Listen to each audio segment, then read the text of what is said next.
Pour l'anniversaire de ma sœur, ils ont loué une maison sur la plage, engagé un chef et invité tous ses amis. Pour le mien, un muffin du supermarché et une carte qui disait « peut-être l'année prochaine ». Quand je n'ai rien dit, mon père a ricané « ne sois pas si sensible ». J'ai simplement pris une photo de leur cadeau et réservé un vol. Ce soir-là, ma mère m'a envoyé un texto « Où es-tu allé ?» Moi, un homme de 32 ans, je n'aurais jamais pensé qu'une simple photographie pourrait tout changer. Mais parfois, les plus petits moments révèlent les plus grandes vérités. Les photos de la maison sur la plage étaient partout sur les réseaux sociaux. La célébration du 20e anniversaire de ma sœur ressemblait à une scène de magazine de luxe. Du sable blanc immaculé s'étendant à l'infini. Un chef privé préparant des plateaux de fruits de mer élaborés. Ses amis les plus proches riant autour d'un feu de joie qui coûtait probablement plus cher que mon loyer mensuel. Le photographe professionnel qu'ils avaient engagé avait capturé chaque moment parfait, chaque sourire sincère, chaque détail soigneusement orchestré de ce que mes parents appelaient un « anniversaire marquant ». 3 mois plus tard, je me tenais dans notre cuisine familiale, fixant un muffin de station-service avec une seule bougie plantée dedans. Le glaçage avait déjà commencé à fondre sous les néons, créant une triste flaque d'un bleu artificiel autour de la base. À côté, il y avait une carte d'anniversaire banale, du genre que l'on attrape sur le présentoir rotatif quand on se rend compte qu'on a oublié quelque chose d'important. Ma mère m'a tendu la carte avec ce que je ne peux décrire que comme un enthousiasme de commande. À l'intérieur, quelqu'un avait griffonné, peut-être l'année prochaine, au stylo à billes. L'encre avait légèrement bavé, comme si même le stylo ne voulait pas s'engager sur ce message. Comme je n'ai pas immédiatement réagi avec gratitude, mon père a levé les yeux de son journal et a rendu son verdict avec ce rictus familier que j'avais appris à mépriser au fil des ans. Il m'a dit de ne pas être si sensible, que les anniversaires n'étaient pas si importants de toute façon, et que je devrais apprécier ce que j'avais au lieu de toujours me comparer à ma sœur. Je n'ai pas discuté. Je n'ai pas haussé la voix. Je n'ai même pas laissé mon expression changer. Au lieu de cela, j'ai sorti mon téléphone et j'ai pris une photo soignée du muffin et de la carte, en m'assurant que la lumière capturait chaque détail de leur cadeau attentionné. Puis, je me suis excusé, je suis monté à l'étage et j'ai réservé le premier vol que j'ai pu trouver. L'aéroport était étonnamment paisible à 23 heures. J'étais assis dans la salle d'embarquement avec mon sac fait à la hâte, regardant les voyageurs nocturnes se presser, chacun avec ses propres destinations urgentes. Mon téléphone vibrait constamment, texto après texto de ma mère, demandant où j'étais, exigeant des explications, ces messages devenant de plus en plus frénétiques au fil des heures. J'ai éteint mon téléphone et je suis monté à bord de l'avion pour Denver. Mon colocataire d'université, Jake, y avait déménagé il y a 5 ans et me suppliait de lui rendre visite depuis. Il est venu me chercher à l'aéroport sans poser une seule question sur la raison de mon apparition soudaine et sans préavis. C'est ça, les vrais amis. Ils comprennent que vous avez besoin d'espace avant d'avoir besoin d'explications. Pendant 3 jours, j'ai fait de la randonnée dans le parc national des Montagnes Rocheuses, j'ai mangé dans des food trucks et j'ai dormi sur le canapé de Jake. Je n'ai pas consulté les réseaux sociaux. Je n'ai pas répondu aux appels. J'ai simplement existé dans un espace où ma valeur n'était pas mesurée à l'aune de la célébration de quelqu'un d'autre. Le 4e jour, Jake m'a finalement demandé ce qui s'était passé. Je lui ai montré la photo du muffin et de la carte, puis j'ai fait défiler l'album de la fête sur la plage de ma sœur. Il a longuement fixé les images avant de me demander si c'était le traitement habituel dans ma famille. J'ai réalisé que je ne l'avais jamais vraiment formulé auparavant.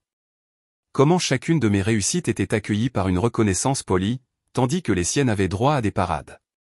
Comment le dîner pour ma remise de diplôme universitaire avait eu lieu dans une chaîne de restaurants, tandis que le sien s'était déroulé au country club. Comment ma promotion au travail avait mérité de brèves félicitations, tandis que son nouvel appartement avait nécessité une fête de famille avec champagne et amuse-gueule de traiteur. Jake a suggéré que je reste à Denver de façon permanente. Il connaissait des gens dans mon domaine, pouvait m'aider à trouver du travail, et sa ville me semblait être un endroit où je pourrais construire quelque chose qui m'appartiendrait entièrement. L'idée me terrifiait et m'enthousiasmait à parts égales. Mise à jour 1. J'étais à Denver depuis 2 semaines quand ma sœur a appelé. Elle avait obtenu mon numéro par Jake, d'une manière ou d'une autre, et voulait savoir quel était mon problème. Selon elle, je faisais une scène et je blessais nos parents avec ma disparition. Elle m'a rappelé qu'elle n'avait jamais demandé de traitement de faveur, que nos parents voulaient simplement célébrer ses réussites, et que je ramenais tout à moi. Je lui ai demandé si elle se souvenait de mon 30e anniversaire, 2 ans plus tôt. Le silence s'est étiré assez longtemps pour que je sache que non. Je lui ai rappelé que je l'avais passé seul parce que toute la famille était à sa fête de fiançailles, un événement programmé le même week-end, alors qu'elle savait que c'était mon anniversaire. Elle m'a dit que c'était différent, que les fêtes de fiançailles étaient des étapes importantes qui ne pouvaient pas être reportées. Quand je lui ai demandé pourquoi mes anniversaires marquants ne semblaient jamais mériter la même considération, elle s'est mise sur la défensive et m'a accusé de « tenir les comptes ». Peut-être que je tenais les comptes. C'est peut-être ce qui arrive quand on passe 32 ans à regarder la balance pencher constamment dans une seule direction. Après avoir raccroché, je me suis promené dans le centre-ville de Denver et j'ai réalisé que quelque chose avait changé. Le nœud constant de ressentiment dans ma poitrine s'était desserré. La distance, s'est-il avéré, offrait une clarté que je n'avais jamais eue en vivant au milieu de ce dysfonctionnement. J'ai appelé l'ami de Jake, Marcus, qui travaillait dans une entreprise technologique du centre-ville. Nous nous sommes retrouvés pour un café et, à la fin de la conversation, j'avais un entretien prévu pour la semaine suivante. Mise à jour 2. L'offre d'emploi est arrivée un vendredi. Meilleur salaire, meilleurs avantages sociaux et une prime à la signature qui couvrirait mes frais de déménagement. J'ai accepté immédiatement et j'ai donné mon préavis de 2 semaines à mon employeur actuel par email. Ce week-end-là, mon père a appelé. Il avait appris par ma sœur que j'envisageais de déménager de façon permanente et voulait discuter de ma décision, comme des adultes. Il a pris l'avion pour Denver sans me le dire, se présentant à l'appartement de Jake avec le genre d'expression déterminée qui signifiait qu'il avait déjà décidé de l'issue de notre conversation. Nous nous sommes assis dans un café près de chez Jake pendant qu'il m'expliquait que je surréagissais à un simple malentendu. Mes parents m'aimaient tout autant que ma sœur, mais elle avait toujours été plus douée pour exprimer ses besoins et mieux organiser les fêtes. Si je voulais de plus grandes fêtes d'anniversaire, j'aurais dû les demander au lieu de bouder quand je ne les obtenais pas. J'ai sorti mon téléphone et je lui ai montré à nouveau la photo, le muffin fondant, la carte banale, le message, peut-être l'année prochaine. Puis je lui ai montré les photos de l'anniversaire de ma sœur sur la plage. Je lui ai demandé d'expliquer la différence en termes d'efforts, d'organisation et de dépenses entre ces deux célébrations. Il a étudié les images un instant avant de me dire que les amis de ma sœur avaient aidé à organiser sa fête, que ce n'était pas seulement le fait de mes parents, et que je ne pouvais pas m'attendre au même niveau de célébration si je ne faisais pas le même effort pour entretenir mes relations. Je lui ai demandé qui avait été invité à planifier ma fête d'anniversaire. La question est restée en suspens, sans réponse. Il a changé de tactique, me rappelant que la famille était plus importante que les sentiments blessés, que je jetais des relations par-dessus bord pour quelque chose d'insignifiant, et que je regretterais cette décision quand je serais plus vieux et seul. Je lui ai dit que j'avais déjà accepté l'offre d'emploi. Son expression a alors changé, la surprise laissant place à quelque chose qui ressemblait presque à du respect. Il m'a demandé si j'étais vraiment prêt à traverser le pays pour un gâteau d'anniversaire, et je l'ai corrigé, ce n'était pas à propos du gâteau. C'était à propos de 32 années passées à être traité comme une considération secondaire dans ma propre famille. Il a quitté Denver ce soir-là sans essayer de me faire changer d'avis. Mise à jour 3. Le jour du déménagement est arrivé plus vite que je ne l'avais prévu. Jake m'a aidé à charger mes affaires dans un camion de location pendant que j'essayais de digérer la nature surréaliste de tout recommencer à 32 ans. Mon téléphone était silencieux depuis des jours. Pas d'appel de ma mère, pas de texto de ma sœur, aucune tentative de réconciliation de la part de qui que ce soit. Le silence était à la fois libérateur et terrifiant. Mon nouvel appartement était petit mais lumineux, avec des fenêtres donnant sur les montagnes et des voisins qui hochaient poliment la tête dans les couloirs. J'ai passé ma première semaine à explorer la ville, à trouver une épicerie, à localiser le café le plus proche et à apprendre les lignes de bus pour mon nouveau bureau. Le deuxième samedi à Denver, je déballais des livres quand mon téléphone a sonné. Le nom de ma mère est apparu sur l'écran et, un instant, j'ai envisagé de ne pas répondre, mais la curiosité l'a emporté. Elle avait l'air fatiguée quand elle m'a demandé comment je m'installais. Je lui ai parlé de l'appartement, du travail, des montagnes visibles depuis la fenêtre de ma cuisine. Elle a écouté sans m'interrompre, ce qui était inhabituel pour elle. Puis elle a dit quelque chose qui m'a surpris. Elle a admis qu'elle avait réfléchi à la situation de l'anniversaire et qu'elle réalisait qu'ils avaient peut-être mal géré les choses. Elle ne s'est pas excusée, pas vraiment, mais elle a reconnu que la différence entre les célébrations avait été plus significative qu'elle ne l'avait initialement perçue. J'ai attendu le « mais » qui suivait habituellement ce genre d'admission partielle. Au lieu de cela, elle m'a demandé si j'étais heureux à Denver. La question m'a pris au dépourvu.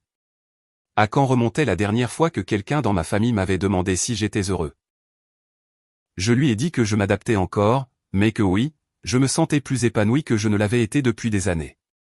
Elle est restée silencieuse un long moment avant de me dire que mon père était inhabituellement discret depuis son retour de Denver.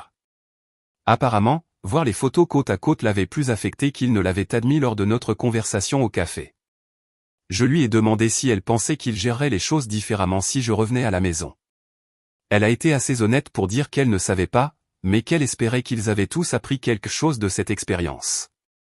J'ai apprécié son honnêteté, mais je savais aussi que l'espoir ne suffisait pas à reconstruire ce qui avait été brisé pendant des décennies. 6 mois plus tard, les photos de fiançailles de ma sœur sont apparues sur les réseaux sociaux au printemps, et je n'ai ressenti qu'une légère curiosité face à la mise en scène élaborée et à la photographie professionnelle.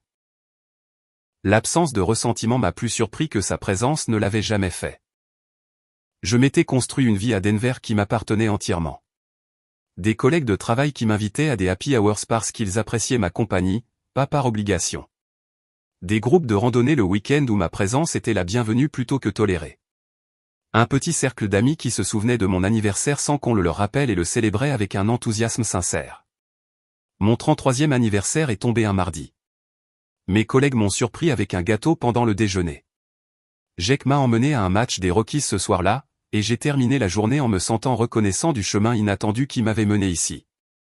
Mon téléphone a vibré, un texto de ma mère me souhaitant un joyeux anniversaire. Pas de carte banale, pas de muffin de dernière minute, juste un simple message marquant le jour. Ce n'était pas grand-chose, mais c'était plus d'efforts qu'il n'en avait fait les années précédentes. J'ai répondu par un simple « merci ». Le faire-part de mariage de ma sœur est arrivé en juin, adressé à mon nom à Denver, avec une note manuscrite me demandant si j'envisagerais d'y assister. La cérémonie était prévue pour octobre, et elle espérait que nous pourrions parler avant. J'ai tenu le faire-part pendant un long moment, étudiant la calligraphie élégante et le papier cartonné coûteux. Une partie de moi voulait le jeter immédiatement, mais une plus grande partie y a vu une branche d'olivier tendue à travers la distance que j'avais créée. J'ai répondu par l'affirmative, mais j'ai réservé une chambre d'hôtel au lieu de rester avec la famille. Le mariage était magnifique, comme le sont toujours les célébrations coûteuses. Des fleurs parfaites, une photographie impeccable et une réception dont on parlerait pendant des années. J'étais assis à une table avec des cousins éloignés et des amis de la famille, regardant mes parents rayonner de fierté en présentant leur fille et leur nouveau gendre à tous ceux qui voulaient bien les écouter. Pendant la réception, mon père s'est approché de ma table et m'a demandé si nous pouvions parler en privé. Nous sommes sortis dans le jardin de l'hôtel, loin de la musique et des rires. Il m'a dit qu'il avait réfléchi à notre conversation à Denver, aux photos que je lui avais montrées, au schéma qu'il n'avait jamais remarqué jusqu'à ce que je les lui signale.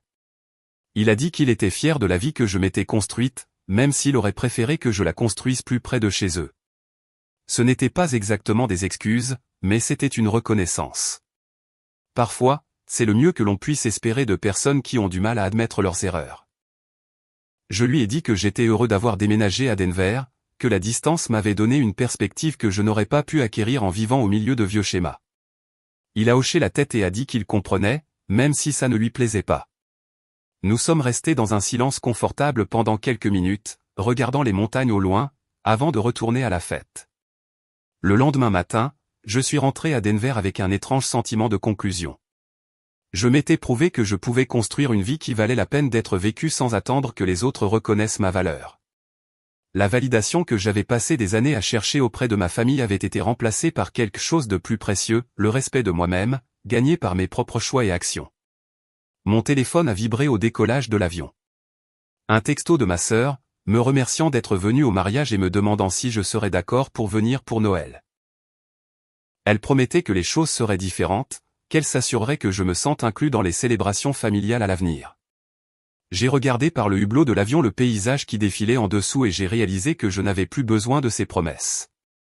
J'avais déjà trouvé ce que je cherchais, mais pas là où je m'attendais à le trouver. J'ai répondu que je réfléchirais pour Noël, mais que Denver était devenu ma maison maintenant. Certaines distances, une fois créées, deviennent permanentes, non par colère, mais par évolution. L'avion a viré vers les montagnes, et j'ai souri à la vue de la ville qui m'avait rendu à moi-même.